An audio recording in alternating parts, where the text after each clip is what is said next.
దేవుని ప్రియబిడ్డలారా, దేవుని నామం మీకు వందనాలు. తపస్కాలం 3వ వారం సోమవారం. దివ్య పూజా బలి పఠనాలు. రాజుల 2వ గ్రంథము 5వ అధ్యాయము 1వ వచనం నుండి 15వ వచనం వరకు. కీర్తనలు 42వ అధ్యాయము 1-2 వచనాలు మరియు 43వ అధ్యాయము 3-4 వచనాలు. లూకా శుభవార్త 4వ అధ్యాయము 24వ వచనం నుండి 30వ వచనం వరకు. ఆనాడు ఇజ్రాయేలీయుల్లో చాలామంది కుష్ఠరోగులు ఉన్నాను. సిరియా నివాసి యొక్క నామాను తప్ప మరి ఎవరునూ స్వస్థత పొందలేదు. మొదటి పట్టణము రాజుల 2వ గ్రంథము 5వ అధ్యాయము 1వ వచనం నుండి 15వ వచనం వరకు. ఆ దినములలో సిరియా రాజు సైన్యాధిపతి నామాను, ఈ నామాను ద్వారా ప్రభువు సిరియా దేశమునకు విజయమును ప్రసాదించెను.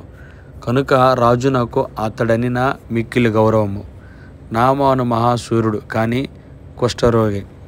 ఒకమారు సిరియనులు ఇజ్రాయేలు దేశం మీది దాడి చేసి వారి బాలికను ఒకతను చెరగోరిని. ఆ పిల్ల నామాను భార్యకు దాసి అయ్యను. ఆమె ఒకనాడు యజమానురాలితో, యజమానుడి సమారియలోని ప్రవక్త యొద్దకు వెళ్ళినా ఎంత బాగుండునో, ఆ దైవభక్తుడు మన దొర వ్యాధి నయము చెయ్యును గదా అనెను. నామాను రాజునందుకు వెళ్ళి ఇజ్రాయేల్ దేశము నుండి వచ్చిన పనిపిల్ల ఇట్లు పలికినదని విన్నవించెను.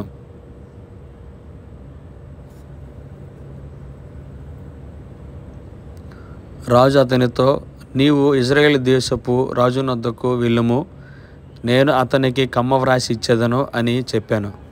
కనుక నామాను 30,000 వెండి నాణెములు, 6,000 బంగారు కాసులు, 10 జతల పట్టుబట్టలు కానుకగా తీసుకుని ఇజ్రాయేల్ దేశమునకు పయనమై వచ్చి రాజునకు కమ్మనందించెను.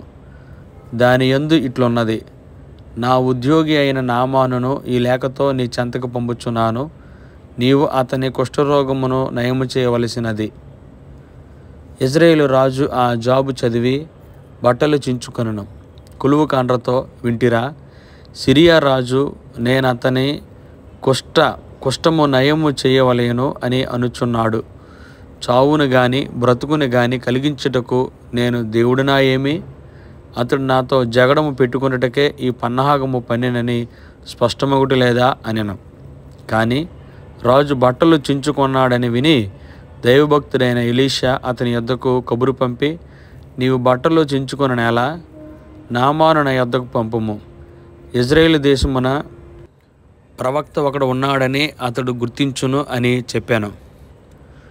నామాను రథములతో గుర్రములతో వెడలి వచ్చి ఎలీషా ఇంటి ద్వారం ముందట నిలువగా,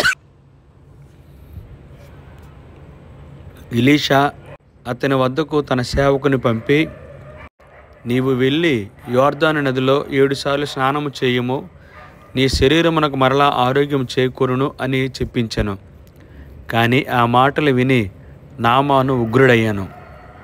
అతడు ప్రవక్త వెలుపలికి వచ్చి నా ఎదుట నిలుచుండి తన దేవుని ప్రార్థించి కుష్ఠము సోకిన భాగంపై తన చెయ్యి త్రిప్పి నా వ్యాధి నయము చేయుననుకుంటుని. దమస్కునందలి అబానా, ఫర్ఫరు నదులు ఈ ఇజ్రాయేల్ నది కంటే గొప్పవి కావా? నేను ఆ నదులలో స్నానము చేసి ఆరోగ్యం పొందలేనా అనుచు అచ్చటి నుండి వెడలిపోజొచ్చెను. అప్పుడు సేవకులలో ఒకడు అతనికి అడ్డుపడి, అయ్యా, ప్రవక్త నిన్నేదైనా కష్టమైన కార్యము చెయ్యమని ఆజ్ఞాపించిన ఎడల నువ్వు తప్పక చేసి ఉండేది వాడవే కదా. ఇప్పుడు అతడు చెప్పినట్లు నదిలో స్నానము చేసి శుద్ధి పొందుట సులభము కదా అనిరి. ఆ మాటలు ఆలించి నామాను యోర్దాను నదికి వెళ్ళెను. ప్రవక్త ఆదేశించినట్లే నదిలో 7 సార్లు మునిగి స్నానం చేసెను. వెంటనే అతని శరీరము శుద్ధి పొంది పసిబిడ్డ వలె దేహమయ్యను. అంతటా నామాను తన పరిజనములతో ఎలీషా చెంతకు వచ్చి, అయ్యా, ఈ భూమి మీద ఇజ్రాయేలు దేవుడు తప్ప మరి ఒక దేవుడు లేడని నాకిప్పుడు స్పష్టమైనది. నేను నీకొక కానుకను సమర్పించుకోరేదను, చిత్తగింపుము అనెను. ఇది ప్రభుని వాక్కు. సర్వేశ్వరునికి వందనములు.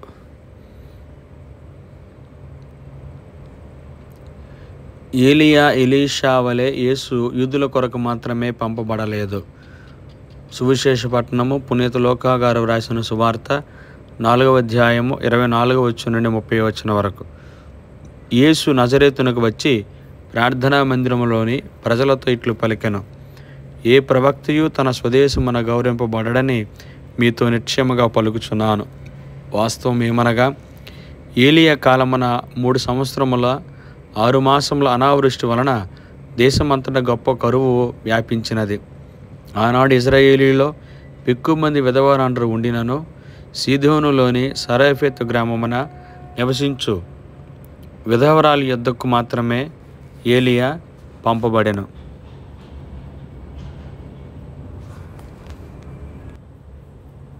ప్రవక్తయగు ఎలీషా కాలంలో ఇజ్రాయేలీలో చాలామంది కుష్ఠరోగులు ఉన్నను సిరియా నివాసియగు నామాను తప్ప మరెవరూ స్వస్థత పొందలేదు అని పలికెను. అప్పుడు ప్రార్థనా మందిరములోని ప్రజలందరూ యేసు మాటలు విని మండిపడిరి. వారు లేచి యేసును నగరం వెలుపలకు నెట్టుకుని పోయి తమ నగరం నిర్మింపబడిన పర్వతాగ్రమునకు తీసుకుని వెళ్ళి అచ్చటి నుండి తలక్రిందులుగా పడత్రోయ తలచెరి. కానీ యేసు వారి మధ్య నుండి తొలగి తన దారిన తాను వెళ్ళిపోయాను. ఇది క్రీస్తుని సువిశేషము. క్రీస్తువా మీకు స్తుతులనుగాక. ఆమెన్.